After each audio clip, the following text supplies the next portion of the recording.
सुख वाटे एची ठाई, सुख वाटे एची ठाई, बहुपाई संतांच्या म्हणूनी केला वास, नाही नाश ये ठाई. श्रीमंत श्री जगद्गुरु तुकोबाराय या ठिकाणी जे अनुभवजन्य ज्ञान आहे, संतांच्या संगतीत गेल्यानंतर मला काय अनुभूती आली, मला काय मिळालं, ते अभंगाद्वारे सांगतात. अभंगाचा शब्दशः अर्थ तुम्हाला सांगतो. सुख वाटे एची ठाई. चकारात्मक बोलतात बरं का, चकार कधी मोकार जात नाही. एखादं लेकरू जर रडत असेल, तुम्ही जर त्याला घेऊन गेलात यात्रेसाठी, एखादी गोष्ट जर त्याला आवडली, तो आईला म्हणत असतो मला हेच पाहिजे,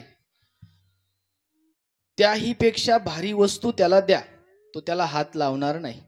तो काय म्हणत असतो, मला हेच पाहिजे. त्याप्रमाणे सुख वाटे एची ठाई, बहुपाई संतांच्या. संतांच्या चरणारविंदे सुख आहे, आणि ते काय थोडं नाही, बहु आहे, खूप मोठं सुख आहे. म्हणूनी केला वास, मी देखील त्या ठिकाणी वास केला. नाही नाश ये ठाई, त्या ठिकाणी गेल्यानंतर माझ्या लक्षात आलं, जे त्रिकाल टिकणारं असं शाश्वत स्वरूपाचं सुख संतांच्या चरणारविंदे आहे. मी त्या ठिकाणी राहिलो, म्हणूनी केला वास, नाही नाश ये ठाई. आणि त्याचा परिणाम काय झाला माझ्यावरती, न करवे हाली चाली. माझी अंतकरणाची वृत्ती इतर विषयामध्ये धावत होती. कधी कधी असं वाटायचं, हे करू का ते करू. पंच विषयामध्ये धावणारी अंतकरणाची वृत्ती एक रूप झाली. न चलवे हाली चाली, न करवे हाली चाली. ती आता हालचाल करायला तयार नाही. निवारली चिंता आहे. प्रत्येक दिवाला काय आहे हो, चिंता. तुम्हाला कशाची चिंता आहे सांगू का, कधी बाबाचं कीर्तन संपत, याचीच मोठी चिंता तुम्हाला. विठ्ठल विठ्ठल विठ्ठल विठ्ठल विठ्ठल विठ्ठल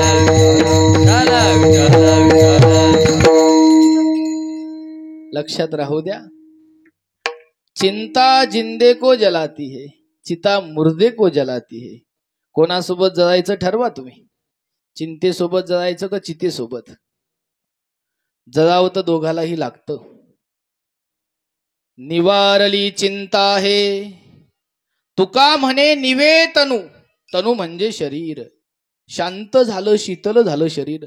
कशामुळे झालं, म्हणूनी केला वास, नाही नाश ये ठाई. मी त्यांच्या संगतीमध्ये गेलो, त्याचा परिणाम तुका म्हणे निवे तनु, रजकनो लागता. त्यांच्या चरणाची धुळी माझ्या शरीराला लागली. आदि दैविक, आदि भौतिक आणि आध्यात्मिक तीनही दुःखाची काय होऊन गेली, निवृत्ती होऊन गेली. म्हणूनी केला वास, नाही नाश ये ठाई. विठ्ठल विठ्ठल विठ्ठल विठ्ठल विठ्ठल विठ्ठल विठ्ठल. हो, सर्वजण ऐकतायत ना पाठीमाग बसलेले. बुढिया पुराण तर चालू नाही ना इथं. तुम्हाला बुढिया पुराण माहितीये का? असंच एका गावामध्ये माझी कथा चालू होती, आणि असा समाज त्या ठिकाणी ऐकायला यायचा. टायमिंग होता 5 ते 7. सुंदर प्रकारे कथा सुरू झाली, आणि अशीच आजीबाई खांबाला टेकून बसलेली होती पाठीमाग. पाठीमाग बघू नका, असं लागत इथं. विठ्ठल विठ्ठल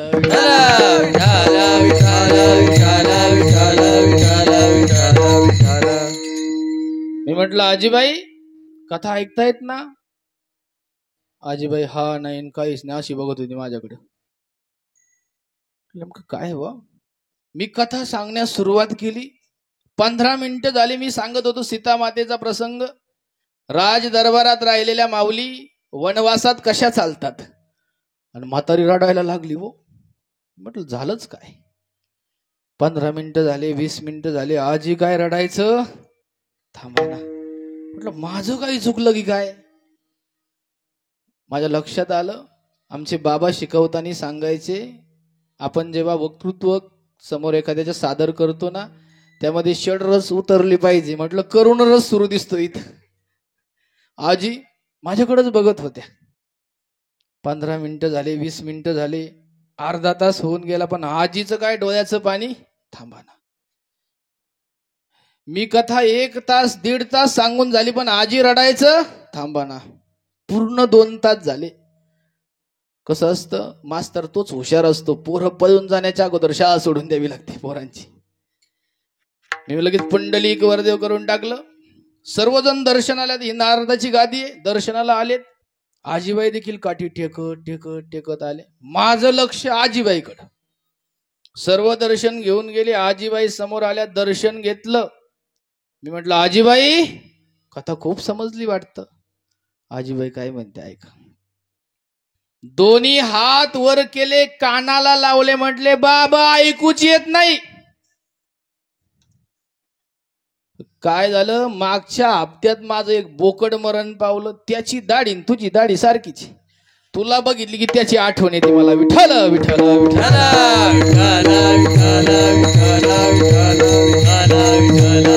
पुंडलिक वरदा हरी विठ्ठल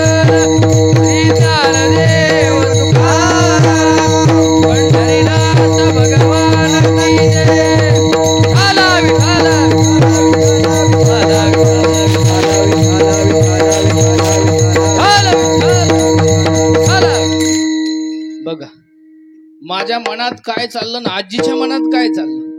याला बुढिया पुराण म्हणतात. बुढिया पुराण ऐकायचं नाही, ते काहीच कामाचं नाही. एका वस्तीवरती असंच अंतविधीला आम्ही गेलो. दोघी सुना होत्या आणि मोठमोठ्याने रडत होत्या. आम्ही चाललो, म्हटलं कोणाचा आवाज येतो एवढा मोठा. एक आजीबाई पण चाललेल्या होत्या. जिवंत होते तेव्हा म्हातारीला पाहिलं पण नाही म्हणे.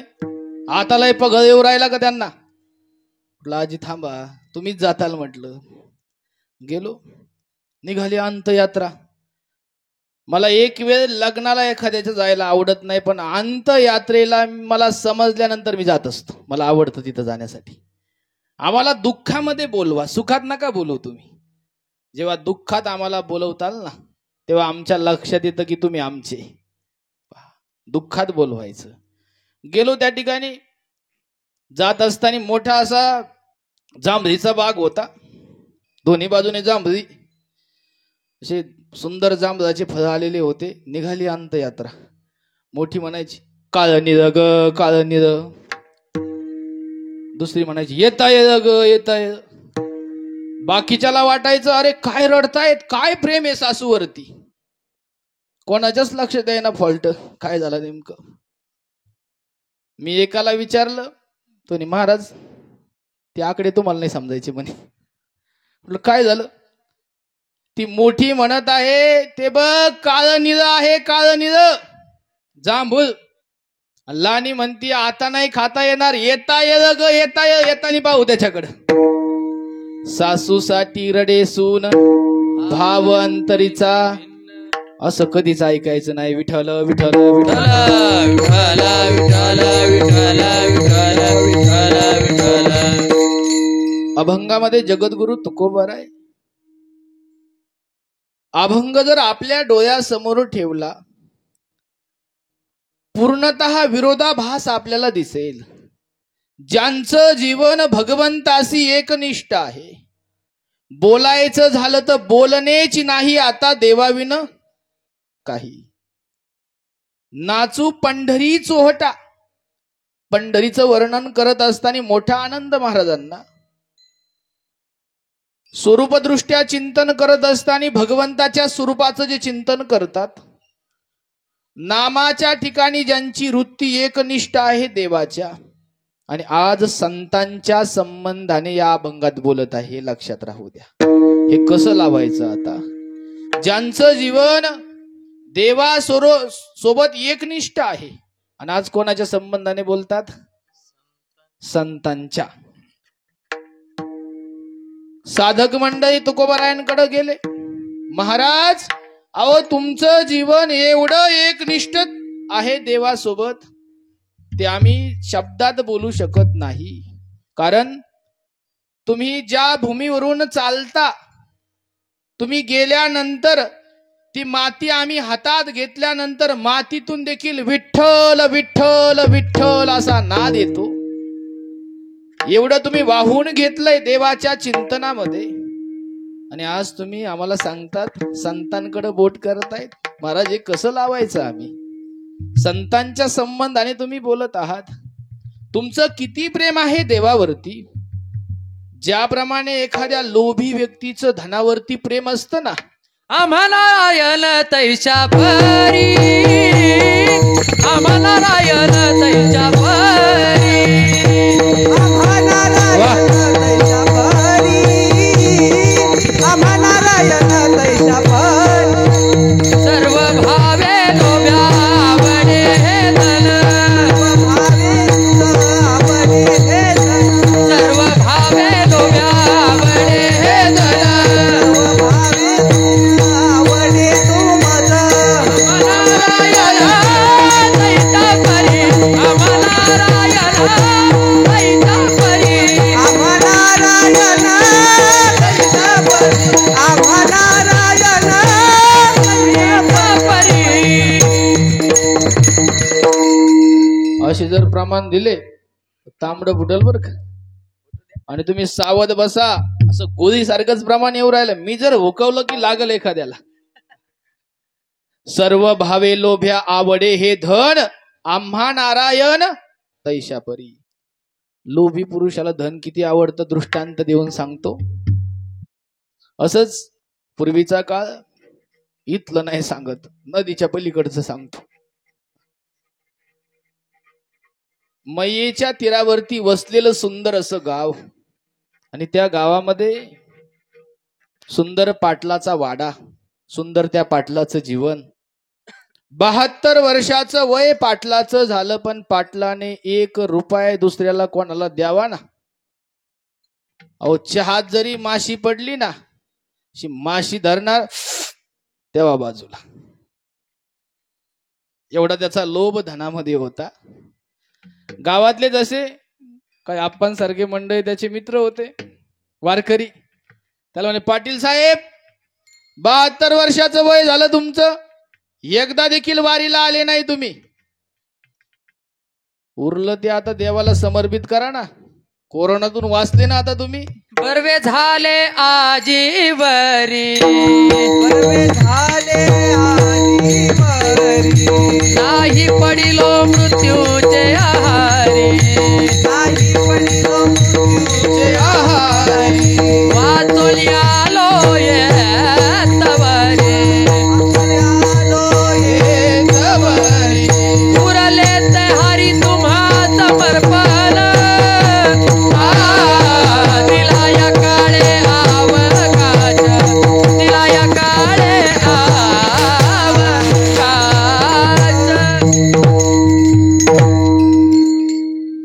सरळ सरळ घेत जाऊ आता. घड्याळाकडे सारखं लक्ष जाऊ राहिलंय. वाचलात ना तुम्ही पाटील साहेब, वारीला चला. पाटील आतल्या आडीचा होता. महाराज येतो म्हणे, येतो. दुसऱ्या दिवशी परत त्याच्याच दारात. कधी येता? त्या अगोदर तयारी करावी लागते, असं लागतं तसं लागतं. पाटील काय जमू द्याय ना. पण हे रोज जायचे, आणि हे रोज गेल्यानंतर पाटलाला नाविलाजास्तव चहा करावा लागायचा. आणि त्याला पाटील कंटाळला. एक दिवस म्हटला, ठीक आहे येतो मी तुमच्या सोबत. येतो म्हटला. निघाले. आता पंढरीची वारी म्हणजे काय सोपी का? आला पाटील वारीला. वारी जे करतात ना त्यांना विचारा वारी कशी असते. आला. पूर्ण प्रवास पूर्ण झाला त्याचा.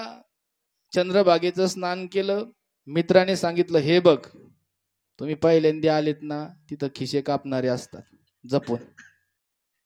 पाटील म्हणे, खिशे कापायला काही आणलं तर असावं ना बरोबर. दर्शन बारीत पाटील साहेब उभा राहिले. समोर बघितलं. आता पाटलाला चौकशीची सवय होती. त्याने बघितलं, सुंदर असा पिसारा दिसला. सुंदर प्रकारे त्या ठिकाणी बसलेले दिसले. आणि ऐकलं त्याने, पंढरीच्या पांडुरंगाला, आळंदीच्या ज्ञानोबाला, जेजुरीच्या खंडेरायाला एक पैसा द्या हो, एक पैसा द्या हो, कोणी एक पैसा द्या हो. वासुदेव आला आता वासुदेव आला, वासुदेव आला आता वासुदेव आला, वासुदेव आला आता वासुदेव आला, वासुदेव आला आता वासुदेव आला, वासुदेव आला आता वासुदेव आला, वासुदेव आला आता वासुदेव आला. सुंदर प्रकारे भजन चाललं वासुदेवाचं. याने बघितलं, या असं कधीच बघितलं नाही म्हणे, वेगळंच आहे कोणीतरी. पाटील मित्राला म्हटलं, हे बघ इथं थांबतो, मी जाऊन येतो. गेला. वासुदेवा कुठून आलात? लक्षात ठेवा, नदीचं मूळ आणि साधूचं कुळ विचारायचं नाही. विचारलं त्याने, आणि मालक एक पैसा द्या. आणि 72 वर्षात भाडव्या कोणाला 1 रुपया मी दिला नाही, तुला कसा देईल? मनातल्या मनात. पण काय माहित, हा विश्वाचा जनिताच वासुदेव होऊन आला होता त्या ठिकाणी पाटलाची परीक्षा घेण्यासाठी. नाही म्हटला. पाटील हुशार होता, पाटलाने डोकं लावलं. आणि हे बघा वासुदेवा, मी पहिल्यांदी वारीला आलो, मला काय माहित नाही. मित्र म्हटले इथं दर्शन बारीमध्ये खिसे कापतात, मी काय पैसे बरोबर आणलेले, तुला पैसे हवे असतील तर खोलीवर ये. हा मालक येईल, खोलीवरती येईल मी. आणि घाई घाई लगबगीनं निघला आणि गेला निघून. पाटील हसू लागला. जोडीदार म्हटलं, अहो पाटील कधी पूर्ण वारी 72 वर्षाचं वय झालं पण कधीच हसला नाही, का हसू राहिला एवढा पाटील? विचारलं, पाटील काय झालं? अरे फसवलं म्हणे त्या वासुदेवाला मी, पैसे मागत होता, दिले का? मी देत असतो पैसे. मी म्हटलं खोलीवर ये, मग त्यात काय म्हणे, येईन ना खोलीवर. वेडा झाला का? एवढं मोठं पंढरपूर माणसाला माणूस दिसाना, कसा खोलीवरती येईल तो माझ्या? ते पण बरोबर आहे म्हणे पाटील. ठीक आहे, बारी झाली, दर्शन झालं. आता दर्शन झाल्यानंतर आता आपलं काय, त्या ठिकाणी काय खरेदी करतो आपण? सोलापुरे घोंगड्या, नाती असतील तर बांगड्या, आणि नातवांना खुळखुळे. झालं, सर्व खरेदी केली. पण डचकट डचकट, येतो की काय, येतो की काय, कसा बसा खोलीवरती आला. संध्याकाळची वेळ झालेली होती. त्या ठिकाणी विचारलं जोडीदाराने, पाटील साहेब आज काही नवजुनं आहे ना म्हणे.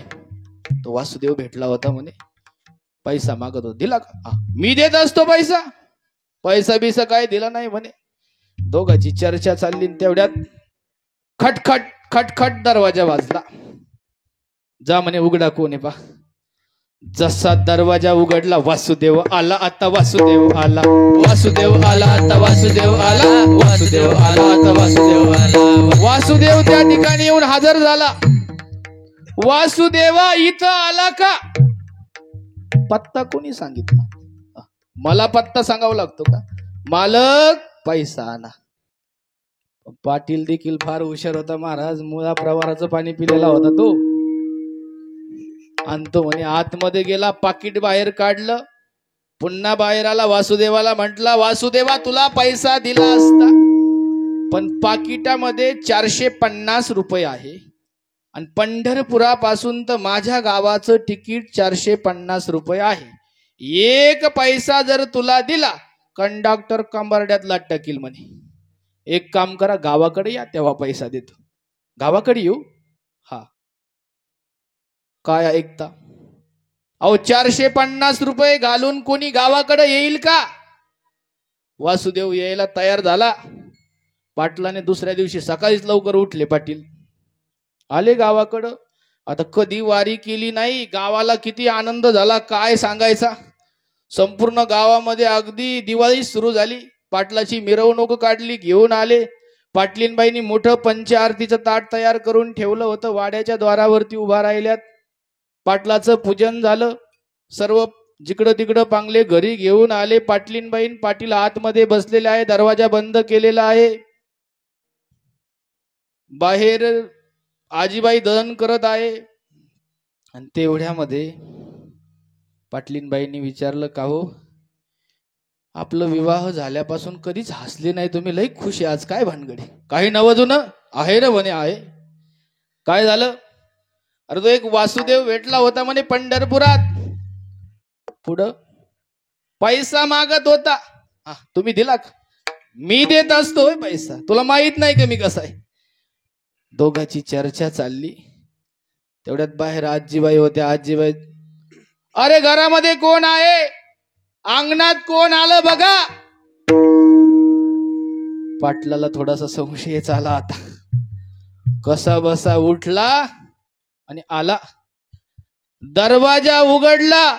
पंढरीच्या पांडुरंगाला, आळंदीच्या ज्ञानोबाला, जेजुरीच्या खंडेरायाला एक पैसा द्या हो, कोणी एक पैसा द्या हो, कोणी एक पैसा द्या. वासुदेवा इथं आला का? पत्ता कोणी दिला तुला पत्ता? मालक, बाकीच्या पंचायती करू नका. कोणत्या गाडीने आला? मी एक्सप्रेसने आलो. काय करायचं तुम्हाला? आतमध्ये जाऊन पैसा आणा. थंडीचे दिवस होते मावल्यांनो, पण पाटलाला घाम फुटला दरदरून. पैसा जाईल ना आता. काय सांगायचं तुम्हाला आता. आतमध्ये आला, पण तो पण पाटीलच होता. पत्नीला म्हटला, बघू आता शेवटचं. आता काय असतं, मधले मार्ग काढायला लय PhD असतात लोक काही महाराज. मधला मार्ग काढून बघू म्हणे आता. पत्नीला म्हटला, आता मी मरायचं नाटक करतो आणि तू रडायचं नाटक कर. आता ती पण पाटलीनबाई होती महाराज.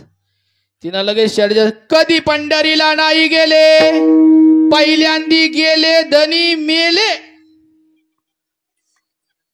15 मिनिटात तर सारं गाव गोळा झालं त्या ठिकाणी. कारण आपली नजर शेजारच्या घरावर जास्त असते. सारं गाव गोळा झालं त्या ठिकाणी. सर्वांना दुःख झालं.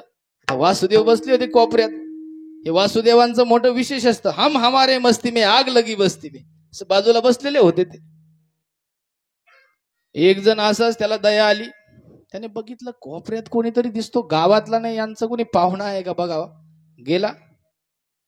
राम राम पाहुणे, कोण, कुठून आलात? मी वासुदेवी. इथं काय करता? मालक पैसा आणायला गेला. अरे मालक मेला. आता चांगला होता ना.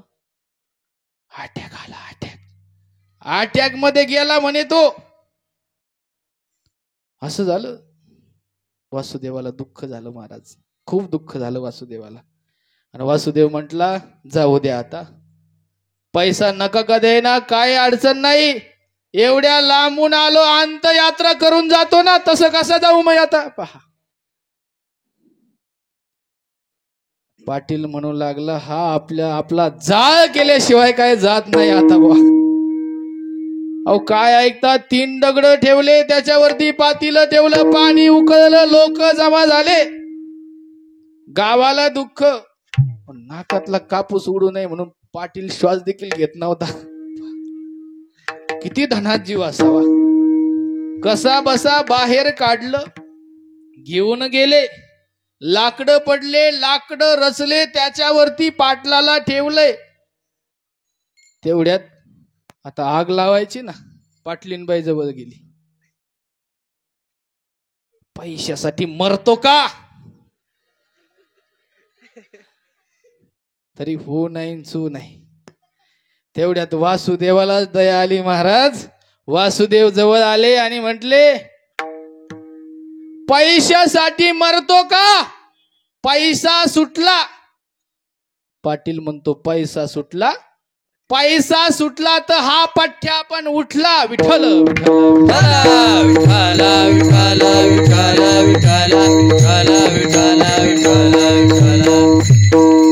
सर्व भावे लोभ्या आवडे हे धन, आम्हा नारायण. एवढं प्रेम देवावरती तुकोबारायांचं होतं. आणि आज संतांच्या संबंधाने तुकोबाराय बोलत आहेत. जीवापाड प्रेम देवावरती करणाऱ्या संतांच्या संबंधाने का बोलत आहेत? साधक मंडळी आलेत, विचारू लागले, महाराज तुमचं जीवन हे देवाच्या ठिकाणी एकनिष्ठ आहे. आम्ही गाथा पण बघितला, एकविधपणाचं प्रकरणच आहे त्या ठिकाणी. आणि तुम्ही संतांच्या संबंधाने बोलता. तुमच्या भक्तीला काय व्यभिचार भाव प्राप्त झाला का? हे काय असं नाही बर का. तुम्ही काय पक्ष बदलला का? ते वेगळं आहे तिथलं. तिथं काय रात्रीतून पुला खालून पाणी जात असतं महाराज. तिथलं वेगळं असतं. महाराजांनी सांगितलं, हे पहा, तुमच्या दृष्टीने देव आणि संत वेगळे असतील, पण माझ्या दृष्टीने देव आणि संत एक आहेत. देवते संत निमित्त त्या प्रतिमा निमित्त त्या प्रतिमा निमित्त त्या प्रतिमा देवते संत निमित्ताच्या प्रतिमा निमित्ताच्या प्रतिमा निमित्ताच्या प्रतिमा देवते संत निमित्त त्या प्रतिमा देवते संत निमित्त त्या प्रतिमा निमित्त त्या प्रतिमा निमित्त त्या प्रतिमा देवते संत निमित्ताच्या प्रतिमा देवते संत निमित्ताच्या प्रतिमा निमित्ताच्या प्रतिमा निमित्त त्या प्रतिमा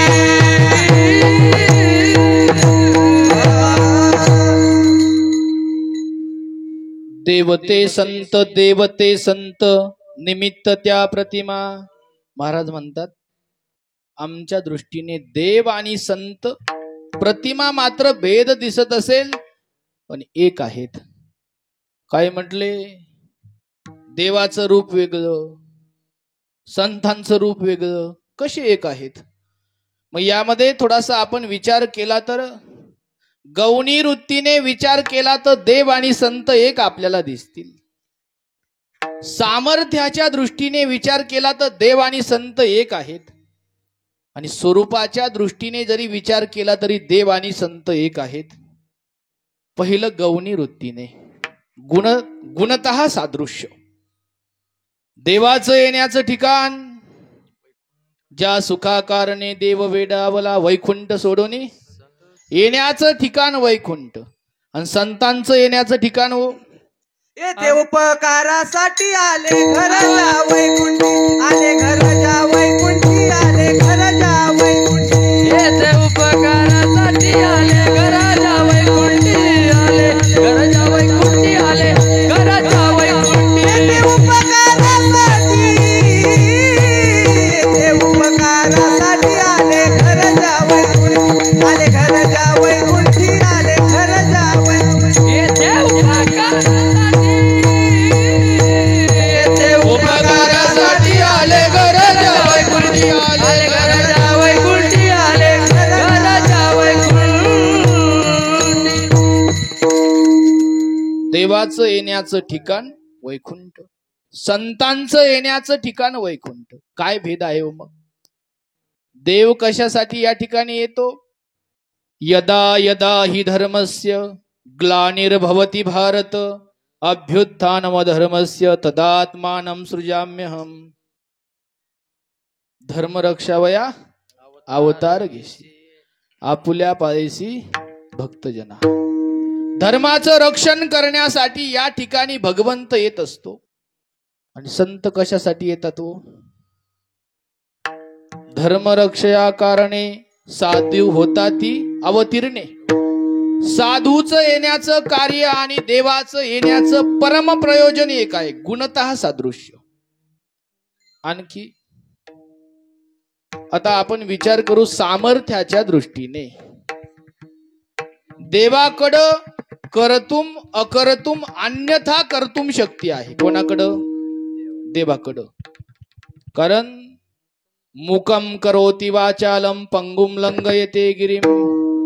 देवाची कृपा झाल्यानंतर मुका व्यक्ती बोलतो. आहे की नाही देवामध्ये शक्ती? आता मला सांगा, देवाची कृपा झाल्यानंतर मुका व्यक्ती बोलतो, पण माझ्या ज्ञानोबारायांची कृपा झाल्यानंतर रेडा वेद बोलतोय. रेडा मुखी वेद बोलविला गणपती ज्यांचा हरविला. रेड्या मुखी वेद बोलविला धर्मधिराचा हरविला. शांती रूपी प्रगटाला ज्ञानोबा माझा. प्रगटला ज्ञानोबा माझा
ज्ञानोबरायांची शक्ती असेल.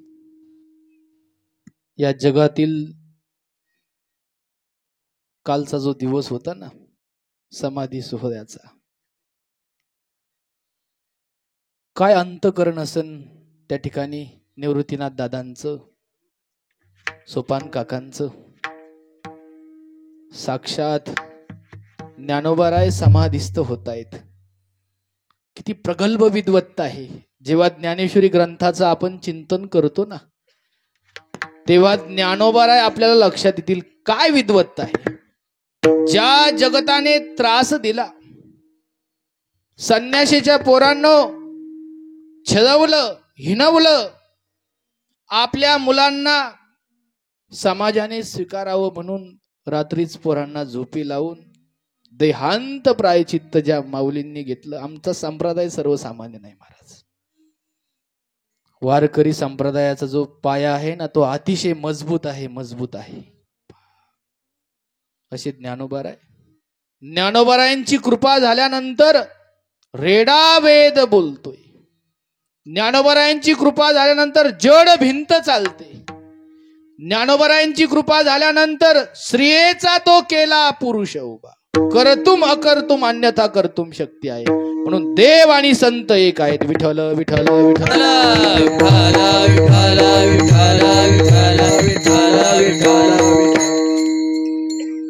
सामर्थ्याच्या दृष्टीने विचार केला तर देव आणि संत एक आहे. स्वरूपाच्या दृष्टीने जर विचार केला, भगवंताचं स्वरूप सद्रूप चिद्रूप आनंद रूप आहे.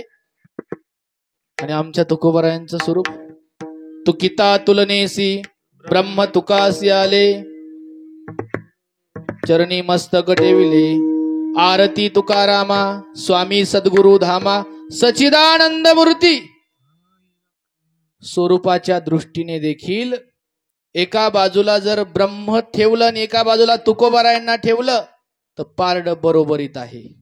एवढी प्रगल्भ अशी या ठिकाणी विद्वत्ता असेल, ज्ञान असेल, सामर्थ्य असेल, सर्व दृष्टीने विचार केला देव आणि संत एक आहेत. म्हणून तर आज तुकोबाराय म्हणतात, यच्चे यावत जड जीव, ज्या सुखाच्या पाठीमाग धावत आहे त्यांना सुख प्राप्त होत नाही. दुःखामध्ये त्यांचं जीवन चाललेलं आहे. का बरं? एका ठिकाणी तुकोबाराय म्हणतात, आपुला तो एक देव करुणी घ्यावा तेने विन जीवा. सुख हवं असेल तर देवाला आपलं कर.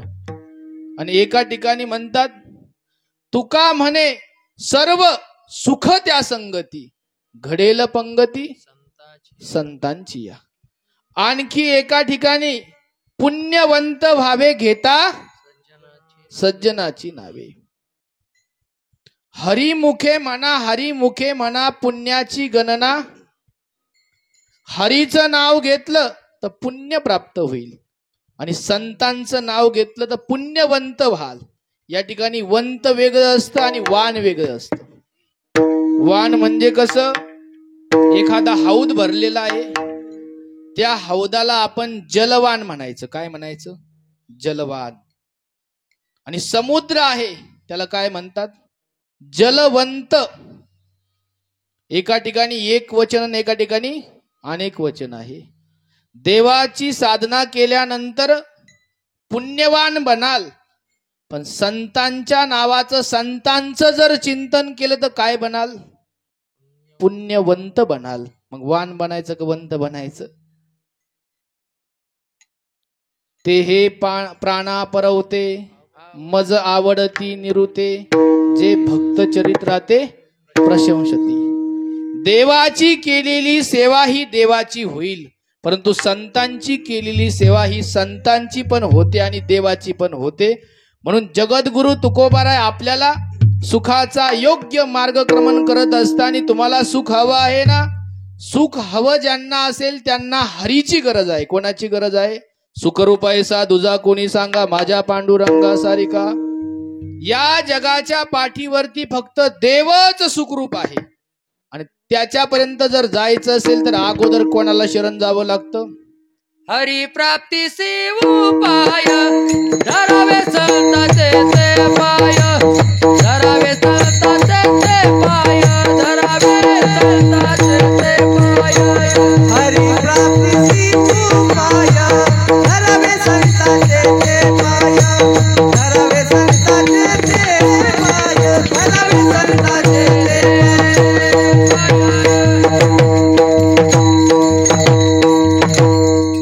सुंदर प्रमाण दिलं.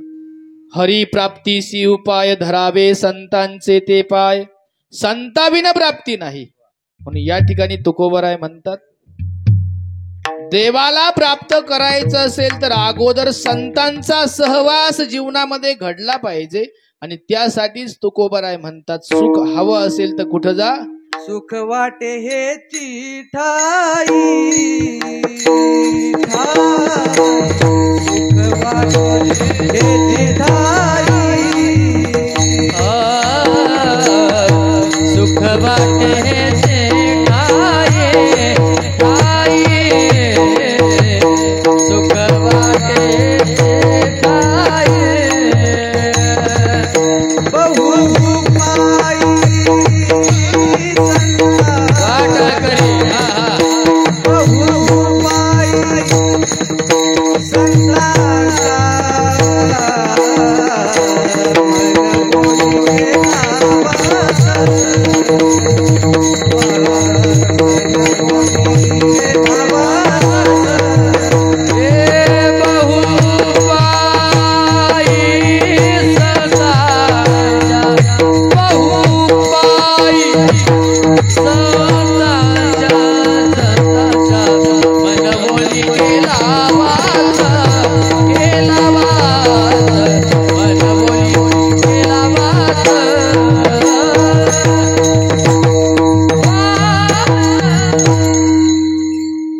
सुख वाटेची ठाई बहुपायी संतांच्या.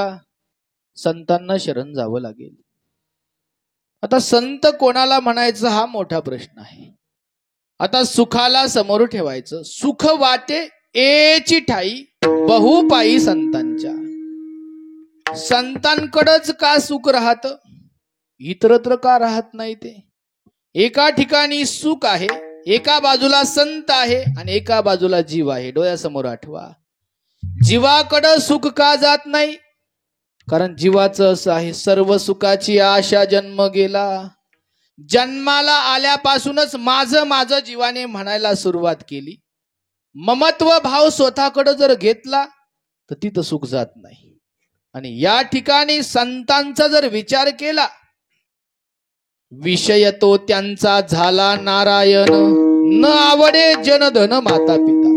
संतांकडच का सुख जातं?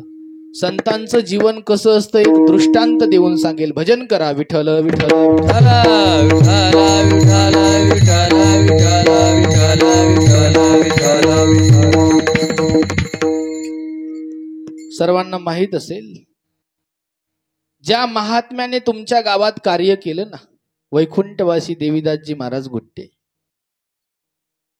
काही काळ माझा त्यांच्या सोबत देखील आश्रमात नेहमी यायचे ते. आणि काकड्यावरती विशेष प्रेम त्यांचं होतं, अतिविशेष प्रेम होतं. आणि खूप ते प्रेम करायचे. त्या अनुषंगाने डोळे नाही म्हणून काय झालं, हात नाही म्हणून काय झालं, पाय नाही म्हणून काय झालं, पण अंतःकरणाची वृत्ती जर देवाच्या ठिकाणी आपण विलीन केली तर भगवत प्राप्ती नाही, भगवंतच तो व्यक्ती बनत असतो.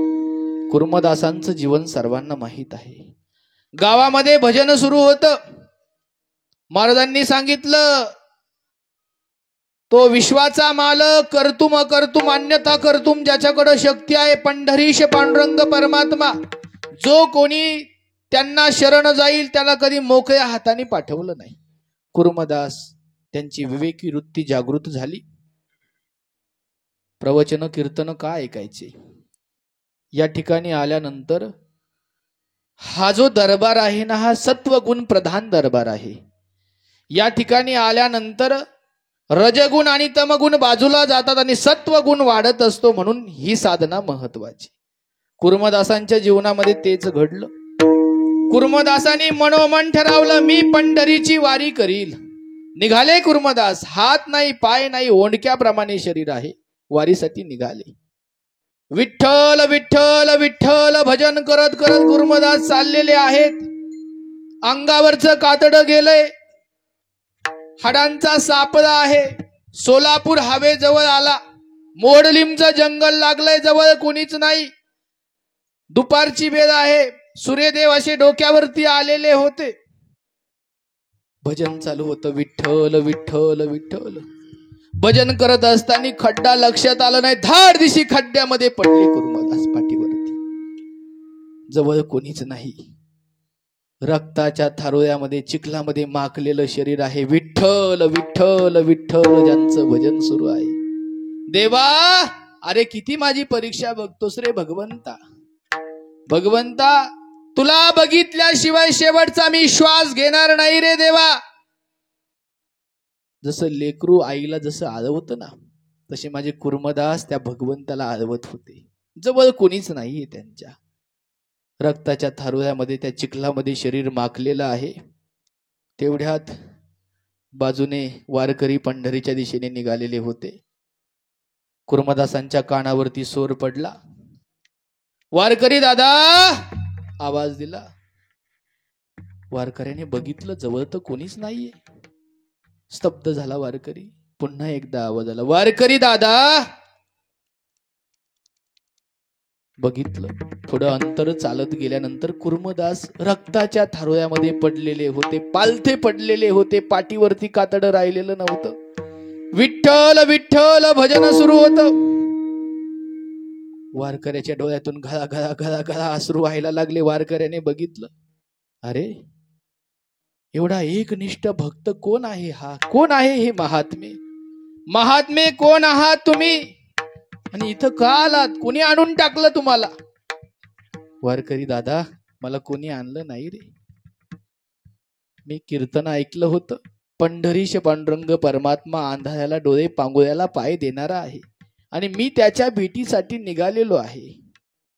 आणि त्याला भेटल्याशिवाय मी शेवटचा श्वास घेणार नाही हे ठरवलं होतं. परंतु काय झालं, आता शरीर मला साथ देत नाही.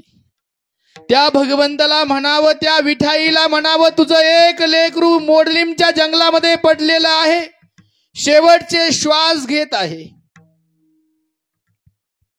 आणि तुला भेटल्याशिवाय शेवटचा श्वास घेणार नाही, भेटायला या म्हणावं. वारकऱ्याच्या डोळ्यातून घळा घळा अश्रू वाहू लागले. महात्मे, आमच्या रथात बसा, आम्ही तुम्हाला घेऊन जातो. कुर्मदास म्हणतात, नाही, तो जर खरंच आंधळ्याला डोळे पांगुळ्याला पाय देणारा असेल तर या ठिकाणी येईल. श्रद्धा म्हणतात, एवढी मजबूत श्रद्धा होती. वारकरी हतबल झाले आणि निघाले. कोण म्हणतं देव बोलत नाही? कधी बोललात का हो देवासोबत? गेलेत वारकरी. वारुळामध्ये गेल्यानंतर देवाशी भांडू लागले, अरे देवा, कसला बनलास तू? तुझा एक भक्त मोडलिमच्या जंगलामध्ये पडलेला आहे, तुला दया माया काही आहे की नाही तुझ्याकडं? देवाच्या लक्षात आलं, पण योग्य वेळेची वाट भगवंत बघत होते. सर्व विधी उरकला त्या ठिकाणचा. निघाले आता भगवान परमात्मा कोणाला भेटायला? कुर्मदासांना भेटण्यासाठी निघाला विश्वाचा जनिता, जो काळाचाही बाप आहे. त्याचा पाऊल पुढे उचलत नाही. कुर्मदासाकडे जात असताना भीती वाटते ना, काय म्हणू त्या भक्ताला मी? विलंब का झाला येण्यासाठी? जड अंतकरणाने हा विश्वाचा नायक त्या ठिकाणी आला. थोड्या अंतरावरती कुर्मदास आहे. किती किती कठोर ही तपश्चर्या. अंगातून रक्त वाहत आहे. देवाचं भजन सुरू आहे.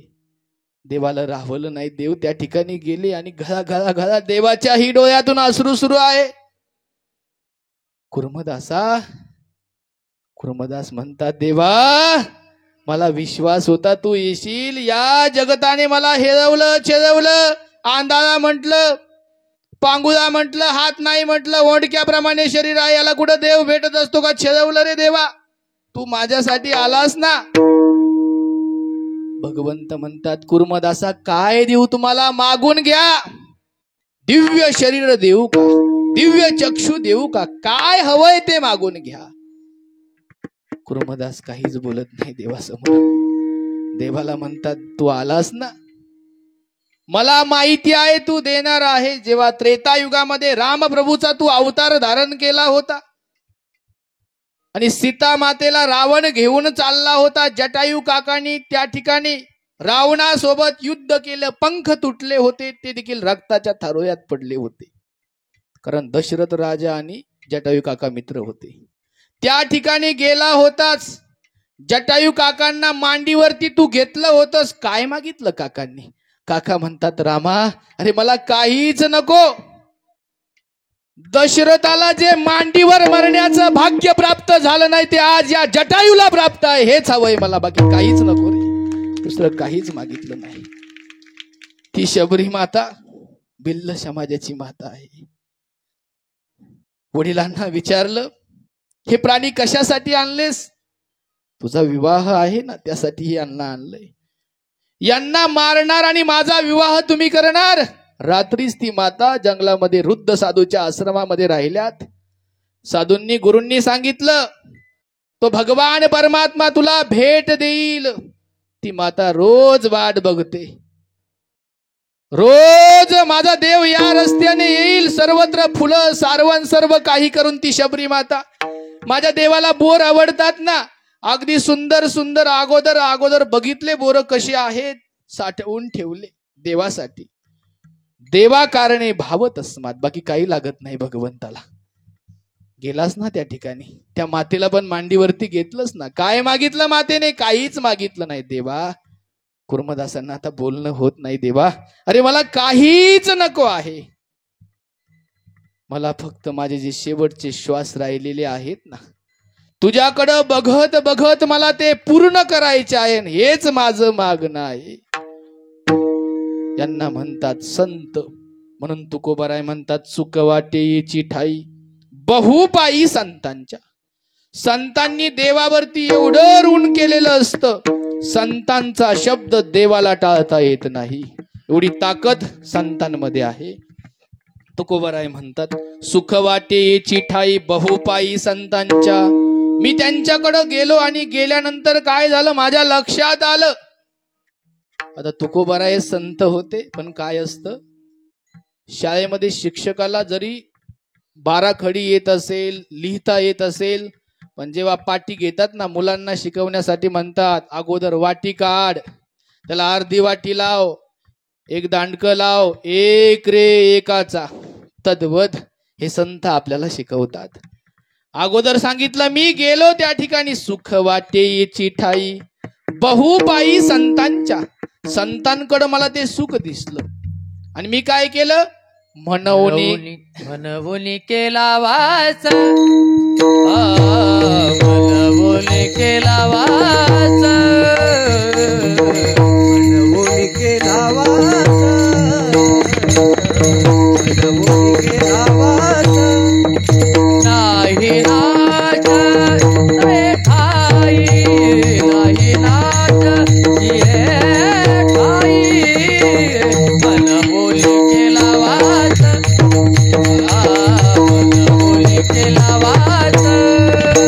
नाही नाश तये ठाई, नाही नाश तये ठाई, केला वास, म्हणून केला वास.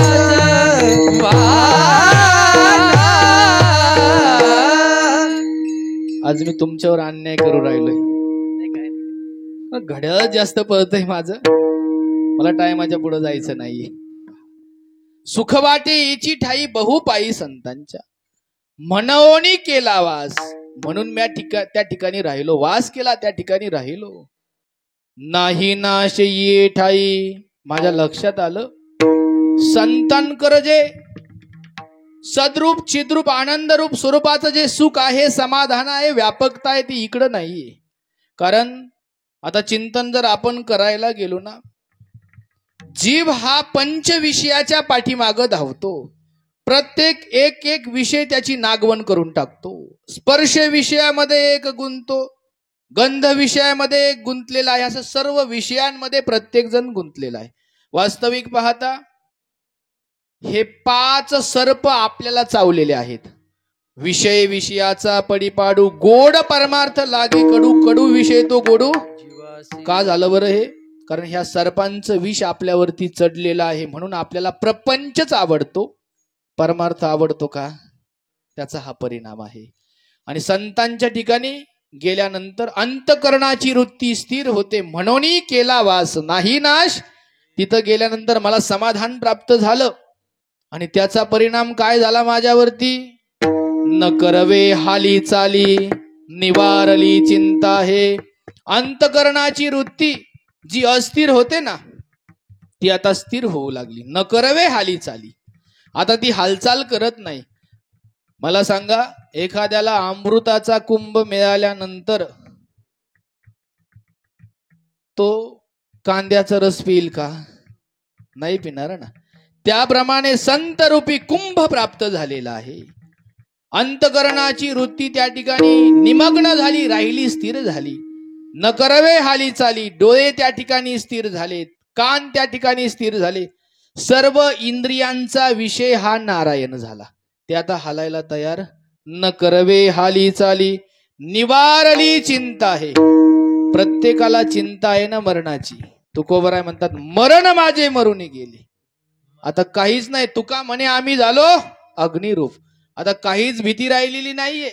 कारण प्रत्येकाला दुःख कशाचं असतं? इथं उपादान कारणाचाच नाश झालेला आहे. लक्षात येतंय ना?